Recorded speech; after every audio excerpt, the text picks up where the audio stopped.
O apóstolo Paulo considera na sua carta aos Hebreus que o povo hebreu, o povo judeu, não conseguiu entrar no descanso. Não teve o descanso prometido. Não teve todo aquele território conquistado. Nunca que a nação de Israel teve um território tão extenso como desde o Egito até o Iraque.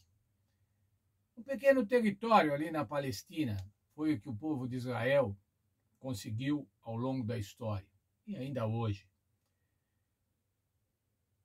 Na verdade, o apóstolo Paulo agora vai considerar por que é que eles não conseguiram. Se era a promessa de Deus, por que que os judeus que foram libertados do Egito de uma maneira tão maravilhosa, por que que eles não conseguiram tomar posse desse território, descansar nesse território? Não era a aliança, não era o trato, mas qual que era o trato que o Senhor tinha feito com o povo de Israel? Vocês vão me obedecer e vocês vão ter bênçãos. E dentro dessas bênçãos, no conjunto dessas bênçãos, vai estar o território.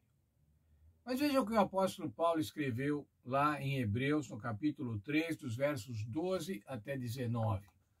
Eu fiz uma lista das atitudes que o povo tomou com relação a Deus. Primeiro, eles tinham o coração endurecido. Isso quer dizer, eles não estavam sujeitos, eles não estavam aceitando plenamente a vontade de Deus. Eles provocaram ao Senhor.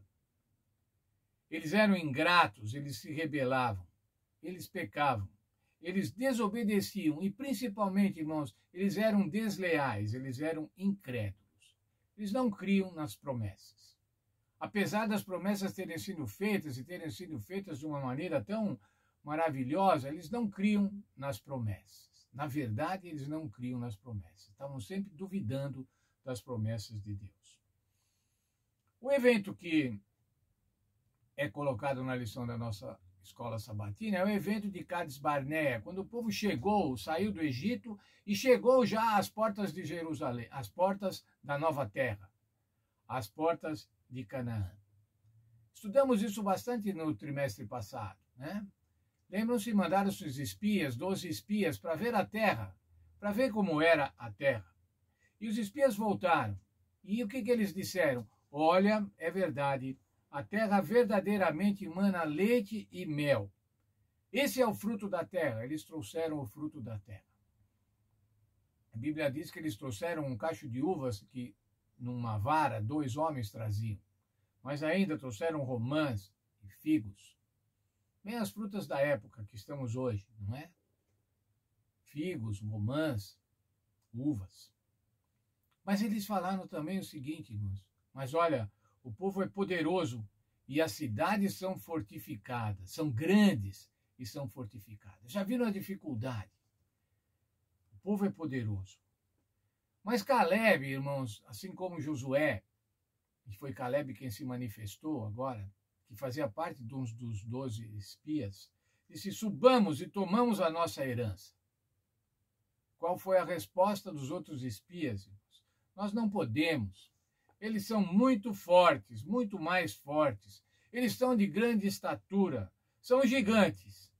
Nós parecemos insetos, gafanhotos, diante deles. Veja, irmãos, dos 12 espias, somente 2, Caleb e Josué, estavam dispostos a cumprir a vontade de Deus. Estavam certos de que o Senhor faria com que eles possuíssem aquela terra. Os outros 10, vejam, irmãos, 10, não acreditavam, não criam. Mas vejam, irmãos, como não crer se eles tinham tido tantas evidências? Naquele último ano, eles tinham tido tantas evidências do poder de Deus. Quais eram essas evidências, irmãos? Primeiro, as pragas do Egito. Na maneira como o Senhor tirou, como diz o verso lá de Deuteronômio, com o braço estendido, com mão forte, com lutas, tirou o povo. Um povo escravo que não conseguia fazer nada por si mesmo, mas o Senhor, através das pragas, moveu o faraó para que libertasse o povo. Mas ainda, irmãos, que eles viram a passagem pelo Mar Vermelho. Não só a passagem pelo Mar Vermelho do povo hebreu, mas a destruição do exército de Faraó ao tentar atravessar também o Mar Vermelho. Eles foram alimentados durante todo aquele tempo no deserto pelo maná, o maná que vinha a cada dia para que eles pudessem se alimentar. Nunca faltou água. Nas rochas do deserto saía água sempre que o povo necessitava. Mas ainda eles tinham uma nuvem orientadora, protetora, que dava sombra e que conduzia o povo. Tudo isso, irmãos, mas eles ainda não tinham fé. Eles ainda se revoltavam. Eles eram ingratos. E veja, irmãos, que revolta, que maneira de tratar as bênçãos de Deus. Números capítulo 14, verso 2. Antes tivéssemos morrido no Egito ou nesse deserto. Números 14 também, verso 4. Voltemos para o Egito. Ora, o Senhor tinha libertado o povo, o Senhor queria fazer do povo uma nação, dar a essa nação um território, dar a esse povo um território, separá-los, nação de sacerdotes, uma nação santa, como diz outro verso, uma nação peculiar de Deus. Mas eles queriam voltar para o Egito. Eles desejavam, na verdade, ter morrido no deserto, a usufruir as bênçãos de Deus.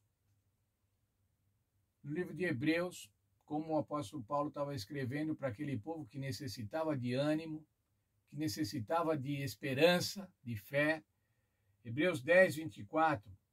Pensemos em como nos estimular uns aos outros ao amor e às boas obras. Está falando, olha, meus irmãos, nós temos que nos ajudar, nós temos que nos estimular, nós não podemos perder a fé. Hebreus 12, 25.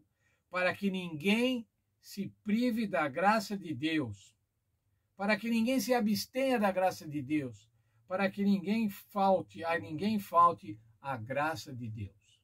Essa era a mensagem de Paulo para a igreja desses nossos irmãos do primeiro século. E é a mensagem de Paulo para nós hoje. Devemos nos estimular, irmãos, nos estimular uns aos outros.